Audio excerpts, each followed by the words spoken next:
All right. Hey, this is Jeremy, and this is today's 5 for 5. So, all this week, our pastors are talking about sharing your faith.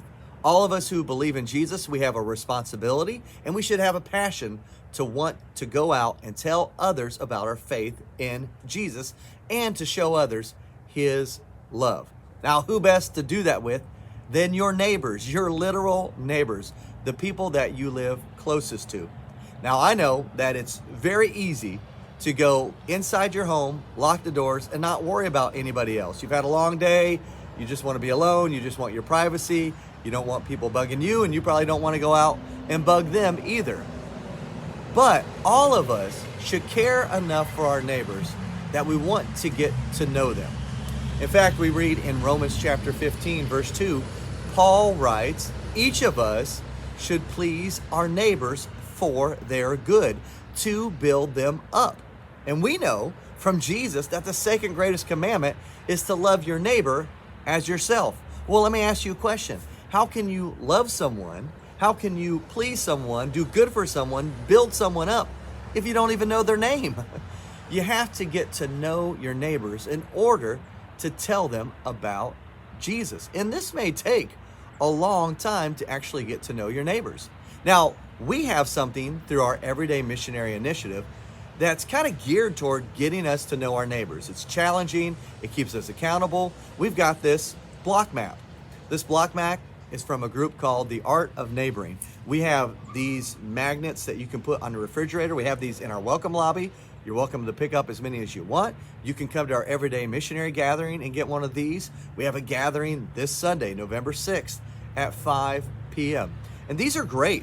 Now, this one's kind of small because you just put it on your refrigerator, and you may get this one, and your goal might be this: find 8 neighbors who live around you and find out what their names are and write it on the map, stick it on your refrigerator, and pray for them.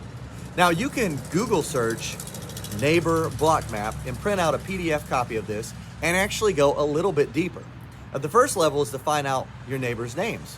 Well, next you can go out, and the second level is to find out something about them. Maybe they play golf. Maybe you find out what their kids' names are. That's great. You can add that to your block map. Then the third level, the deepest level, is where you go out to your 8 neighbors and you find out something deeper about them. Maybe it's their spiritual beliefs. What do they believe about God? What's their worldview?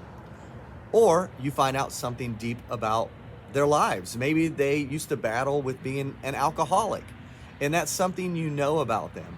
And when you go through these 3 steps of getting to know your neighbors, you start having these discussions that go deeper and deeper and deeper, and they give you an opportunity to listen to them, and then for them to listen to you, and for you to share why you believe what you believe and how it has changed your lives. And we're working all this week to give you the tools to help to do that. In fact, I really encourage you to come to one of our Everyday Missionary Gatherings so you can learn how to be an everyday missionary, because this block map, you can use it not only for your neighbors, but also for those that you work around. You could have multiple block maps of different people that you're praying for, that you want to challenge yourself to get to know them deeper so you can pray for them more, and so you can have conversations that open up where you can talk about your faith in Jesus. Hey, I really want to encourage you and pray for you to go out and to get to know your neighbors. Grab one of our block maps, challenge yourself to take that next step so you can pray for them and so you can tell them about the love of Jesus.